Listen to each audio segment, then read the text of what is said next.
Hello दोस्तों, SJ कहानी सागर में आपका स्वागत है। आज की हमारी कहानी है पछतावा।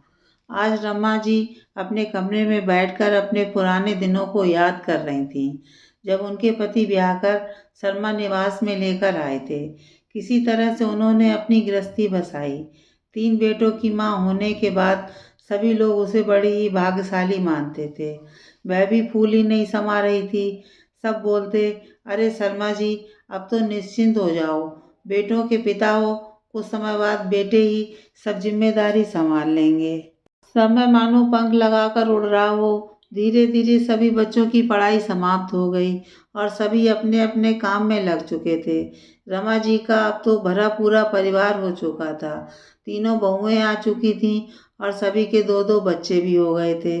सभी कुछ अच्छे से चल रहा था। अचानक से शर्मा जी को हार्ट अटैक की परेशानी हुई और वह स्वर्ग सिधार गए।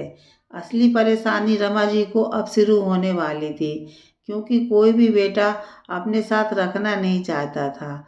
उन्हें लगता था कि उनके रहने से उनकी निजता में खनन पड़ेगा। जब तक शर्मा जी थे तब तक सभी बेटे सम्मान के साथ पेश आते थे, क्योंकि सभी बेटे शहरों में कार्यरत थे। अभी स्थिति अलग थी। अब उन्हें माँ की जिम्मेदारी को संभालना था। बड़े दोनों बेटों ने सख्त मना कर दिया था कि अपने साथ माँ को नहीं ले जा सकते हैं, क्योंकि उनके यहाँ आए दिन पार्टी होती रहती है, जिससे माँ को परेशानी होगी, कहकर पल्ला झाड़ दिया। छोटा बेटा अनिल अपनी माँ को ले जाना चाहता था, परंतु अपनी पत्नी राशि के व्यवहार को भली भांति पहचानता था। राशि ने इसका पुरजोर विरोध भी किया कि वह माँ को ना ले जाए, परंतु अनिल अपनी माँ को इस तरह से छोड़कर नहीं जाना चाहता था। माँ चलो, चलने का समय हो गया है। बेटे की आवाज़ से माँ जी यथार्थ में आई। हाँ, राशि नाखुश थी, परंतु अनिल की बात को टाल नहीं सकी। राजू और पिंकी अपनी दादी के आने से बहुत खुश थे। दोनों बच्चों ने दादी का कमरा दिखाया। रमा जी अपना घर छोड़कर दुखी थीं, परंतु बच्चों का प्यार देखकर खुश थीं।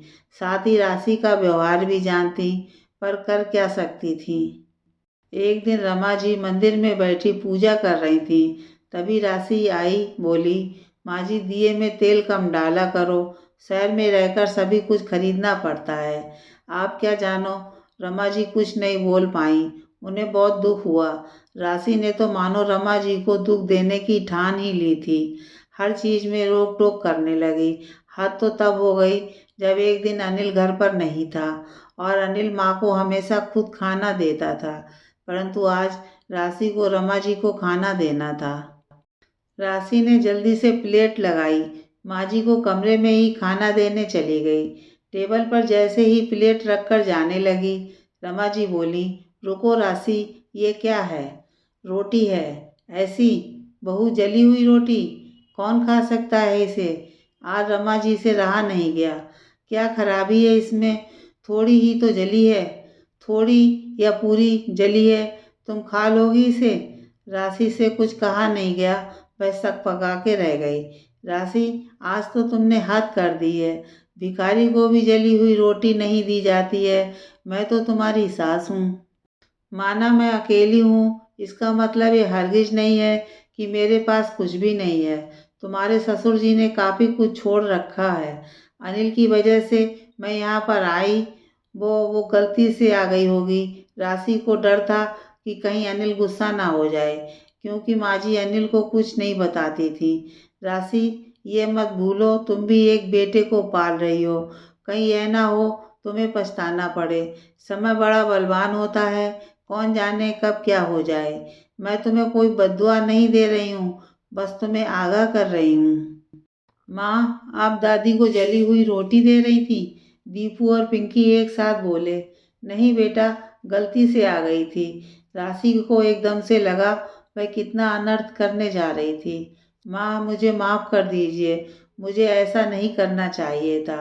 अनजाने में बहुत बड़ा पाप कर रही थी। मुझे माफ़ कर दीजिए। बहू, मैं तुम्हें एहसास दिलाना चाहती थी, मैं तुमसे नाराज़ नहीं हूँ। चलो बच्चों, दादी को डाइनिंग टेबल पर लेकर आओ। मैं आज उन्हें गरम गरम रोटियां खिलाऊंगी। दोनों बच्चे खुशी से झूम उठे।